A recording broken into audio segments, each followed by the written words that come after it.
कथा सुनने के लिए आए। तो जब आपका परिचय हो जाएगा कि अमुक व्यक्ति है, तब आपका उससे प्रेम हो जाएगा। और परिचय कौन कराएगा? ये गीता, भागवत, रामायण सदग्रंथ जो हैं, ये भगवान का परिचय कराने वाले आपके सदग्रंथ हैं। जाने बिन न होए परतीति, जाने बिन न होए परतीति,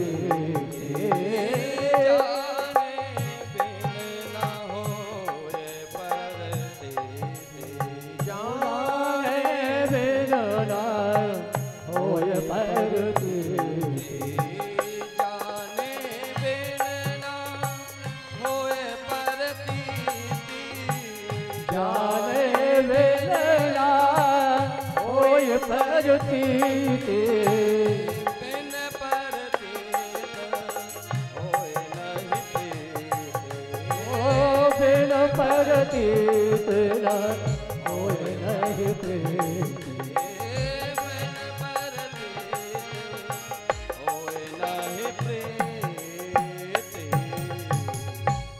जब तक आप भगवान के बारे में जानोगे नहीं, तब तक भगवान के बारे में आपको प्रेम नहीं होगा। इसलिए पहले श्रवंती सुनिए, फिर क्या करना है? सुनने के बाद क्या करना है बताइए? इतनी कथाएं सुनी हैं आपने, आप लोग सुनते हैं, श्रवण के बाद फिर क्या आता है? इसके बाद नहीं सुन पता आपको क्या आता है, क्योंकि किसी ने बताया ही नहीं है आपको कि क्या करना चाहिए। महाराज आपको बताया नहीं, आप जानते नहीं। श्रवंती गायंती, कथा सुनने के बाद उस कथा को गांव में गाइएगा, उसको सुनाइएगा लोगों को, एक काम। दूसरा कार्य है जब आप इस कथा को, आज महाराज ने ये कथा सुनाई, आज ये कथा सुनाई, तो उसके दो लाभ होंगे। आपके द्वारा जो कथा सुनाई जाएगी गांव में, तो जो नहीं आ पाया, एक तो उसको कथा सुनने को मिल जाएगा। दूसरा लाभ होगा कि आपको उस कथा की स्मृति हो जाएगी, याद हो जाएगी दोबारा सुनाने से कि ये कथा हम वहां सुन के आए थे। तो जब भी कभी ऐसी कोई समय आएगा तो आपको याद रहेगा, स्मृति बढ़ जाएगी। श्रवंती गायंती और गणंती, उसका मनन करना है। रात्रि में जब सुना करके घर गए, तो रात्रि में आंख बंद करके, गृहस्थों को भगवान ने एक ही बात कही है कि ज्यादा माला लेके भजन नहीं करना, बैठना है। ज्यादा भजन करोगे तो खेत में पानी कौन देगा? इसलिए गृहस्थ आश्रम में रहते हुए व्यक्ति का तो 24 घंटों भजन ही है।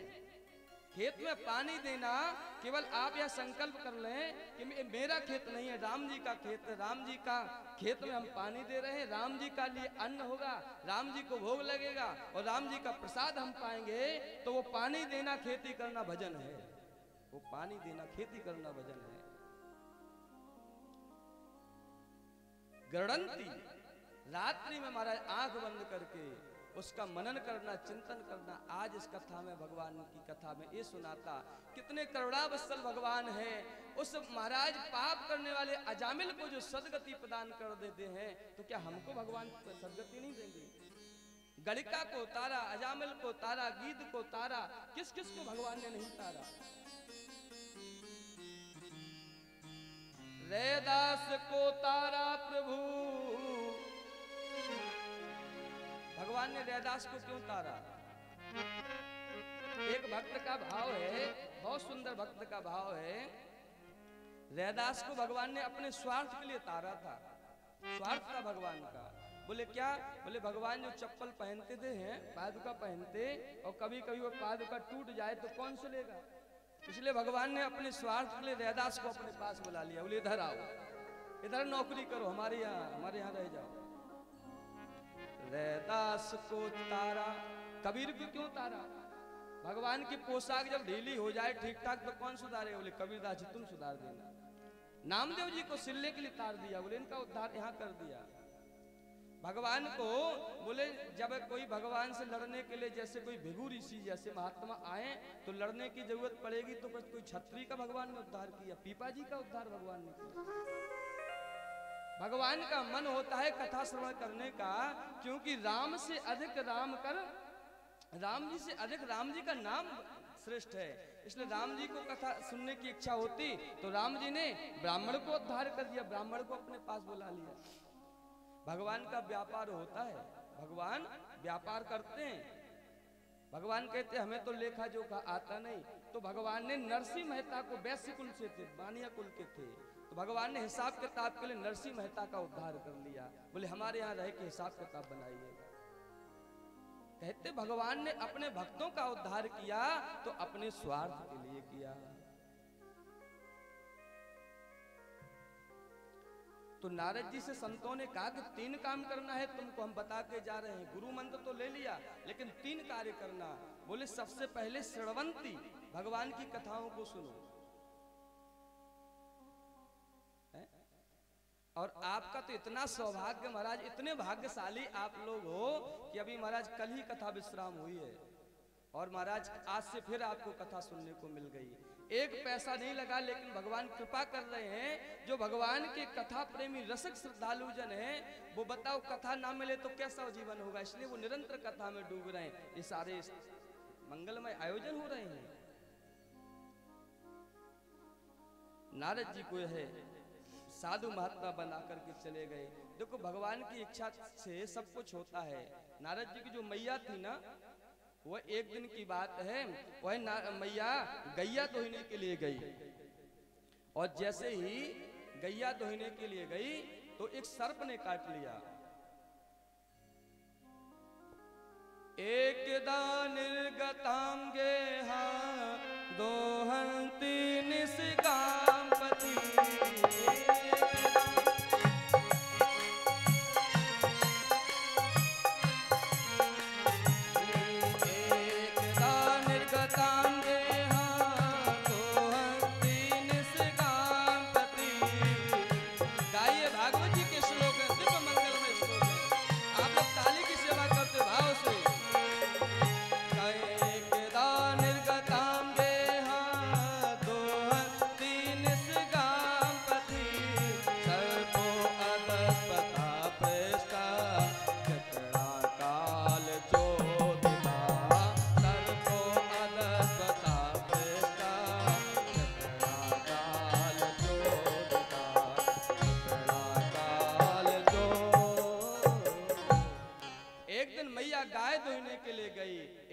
निर्गताम गेहा, गैया दोहने के लिए गई और काल रूपी सर्प ने पैर में काट लिया, मैया के प्राण निकल गए।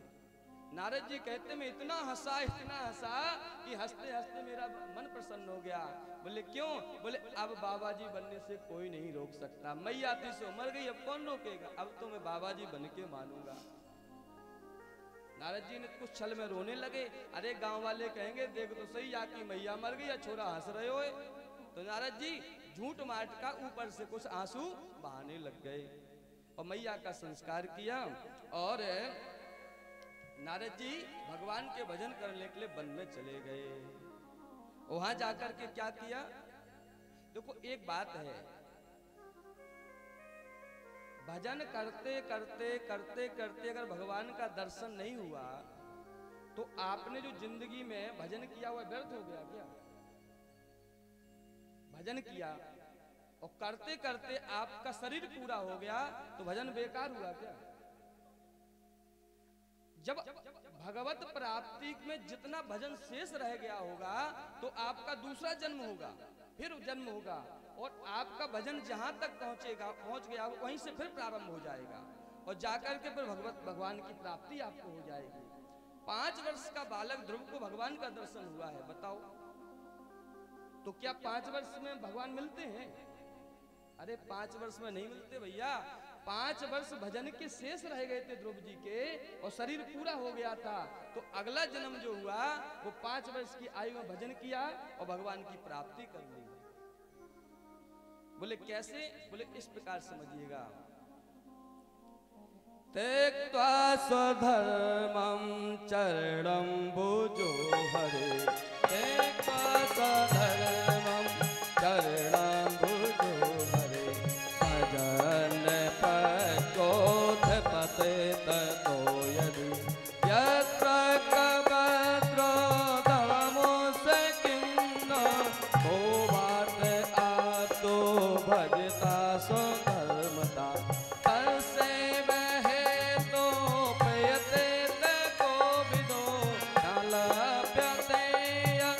बेमिता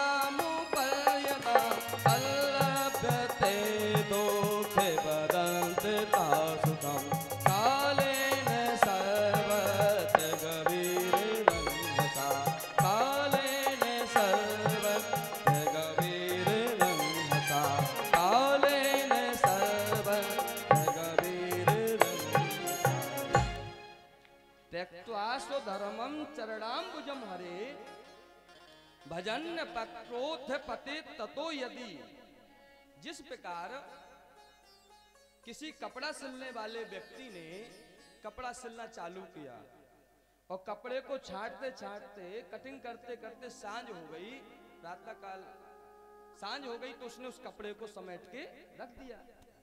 अब प्रातः काल जब होगा तो क्या हुआ, कपड़ा सिलने वाला दोबारा कपड़ा काटेगा, जो कटा रखा है उसी को सिलना चालू कर देगा। इसी प्रकार से जो भजन करते करते समय में शरीर छूट गया तो घबराना मत, चिंता मत करना, अगला जन्म होगा वो भगवान की कृपा से अगला जन्म मिलेगा और जितनी वर्ष का भजन शेष होगा उस भजन करके भगवान की प्राप्ति हो जाएगी। जड़ भरत जी का जो ऋषभदेव के पुत्र भरत थे, उनका दूसरा जन्म हुआ जड़ भरत के रूप में। एक मृग के रूप में जन्म हुआ है। पहले भरत थे और एक मृग में आसक्त हो गए थे, पुल्हाश्रम में रहते थे और मृग में आसक्ति हुई तो मृग बनना पड़ा। भजन का प्रताप था भैया, भजन के प्रताप से मृग तो बने लेकिन भगवान की याद नहीं भूली। ये है भजन का प्रभाव। मृग तो बने, हे नाथ मैं कभी भी किसी कालखंड में कुछ भी योनि में चला जाऊं, अगर मेरा भजन होगा तो उस योनि में भी आपका नाम नहीं भूल पाएगा, आपकी याद हमें नहीं भूलेगी। महाराज मृग बन करके मृग चढ़ते हरी घास, तो वह भरत जी जो जन्म लेके आए थे वो सूखी घास चलते। याद था कि हमारा गलती से हमसे गलती बन गई इसलिए हमें मृग बनना पड़ा, लेकिन अब लो नसानी अब ना नसे है, अब लो नसानी अब ना नसे, अब लो नसानी अब ना नसे, फिर तेरी जननी ना तुझको जने तुझको जने, अब लो नसानी अब ना नसे, अब लो नसानी अब ना नसे। इसलिए भैया जब तक हम भगवान से दूर रहे, जब तक दूर रहे, लेकिन जब जागे तभी सवेरा, जब समझ में आ गई हे प्रभु अब मैं आपका भजन करूंगा, आपसे दूर नहीं जाऊंगा, आपसे दूर रह के मैं क्या करूंगा, आपसे विमुख प्राणी की कोई गति नहीं है। जिस प्रकार पतिव्रता पत्नी की पति से दूर रह के कुछ गति नहीं होती, उसका कुछ नहीं होता है, उसका सौभाग्य पति के साथ जुड़ा हुआ है, और पति नहीं है तो महाराज वह तो विधवा है, विधवा का श्रृंगार होता है क्या। इसलिए हम सबके पति परमात्मा हैं, तुम हो एक अगोचर सबके प्राणपति, और हमारे पतिदेव आप हैं, तो हमारा श्रृंगार, हमारा यौवन, हमारा तो सब कुछ आप ही हैं। और आप अगर हमारी जिंदगी में आप नहीं तो हम तो मनुष्य रहते हुए विधवा के समान जीवन जी रहे हैं, हमारा तो जीवन विधवा के समान है। इसलिए हे नाथ आपके बिना इस संसार में मेरे कहने के लिए कुछ भी नहीं है, केवल आप ही मेरे हो। हे नाथ मैं आपको कभी ना भूलूं। स्वामी राम सुखदास जी इस बात को बार बार कहते थे, इस बात का सदैव याद रखना चाहिए, हे नाथ मैं आपको ना भूलूं। कहते हैं कुवार्त भजतो, इस प्रकार जो निरंतर भगवान की कथा श्रवण करते रहते, भजन करते हैं, अगर उनको इस जन्म में भगवान का दर्शन ना मिले तो चिंता मत करना, अगला जन्म होगा तो भगवान अपने भक्त के घर में ही तुमको प्रकट करेंगे, भक्त के घर में जन्म हो जाएगा। लेकिन भगवान से एक प्रार्थना जरूर करनी चाहिए प्रभु से, हे नाथ इतना काम मेरा कर देना और मुझे आपसे कुछ नहीं चाहिए। मैंने कहा ना परम धर्म क्या है, बोले भगवान से कुछ नहीं चाहिए, भगवान को चाहिए, भगवान से नहीं चाहिए, वह परम धर्म है। और जो भगवान से मांगता है भगवान अपने को उससे दूर कर देते, बोले हमसे ही ले लो और हमसे लेकर के दूर हो जाओ, बस अपना रहो। हमने कहा ना इतने कुंवारों के ब्याह शंकर जी ने कराए कि अपना तो एक ही कराए थे, इतने लड़कों के विवाह करा दिए और विवाह करा के महाराज फिर लौट करके वो इधर नहीं आए, अपनी गृहस्थी बसा करके और रहने लगे। भगवान शंकर भी कहते ठीक है बेटा विवाह हो गया मस्त रहो, दूर से ही ठीक है, हमारी तुम्हारी राम राम दूर से ही है, उनको भगवान से चाहिए था, भगवान को नहीं चाहा, इसलिए उन्होंने किसी को बुलाते नहीं। आप सब लोग जानते हैं ये तो दिव्य तीर्थ क्षेत्र है। भगवान कोई साधारण, भगवान भोलेनाथ साधारण नहीं है, ये तो दिव्य चेतना संपन्न है। ये तो निरंतर भगवान के रस में डूबे रहते हैं। इनको भी महाराज प्रसन्न करना है तो यहाँ आकर के घंटों कीर्तन करिए, तब ये सुनते हैं, क्योंकि ये तो निरंतर हरि की और हर जप में रहते हैं, निरंतर भगवान को जप रहे हैं। टाइम कहाँ है आपको देखने का, भगवान नहीं देखते।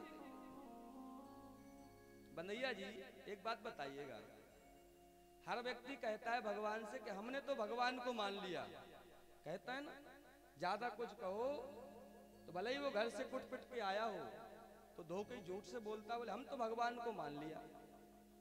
माना कि आपने भगवान को मान लिया, लेकिन भगवान ने कब आपको माना? अरे भगवान माने जब आपको, तब तो संबंध बनेगा। आपने भले ही मान लिया, लेकिन भगवान ने तो नहीं माना।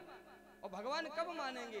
जब भगवान कहते हैं जिस प्रकार से हम निरंतर भगवान श्री राम के भजन में लगे हैं और हमारे साथ तुम भी भजन करो, तब हम तुमको मानेंगे। और नहीं तक कितने झूठे कह रहे ना हमने भगवान को माना। भगवान कहते हम नहीं मानते, हम तो उसी को मानते हैं जो हमारे भगवान का भजन करता है, हमारे ठाकुर जी का भजन करता है, उसी से हमारा रिश्ता निभता है।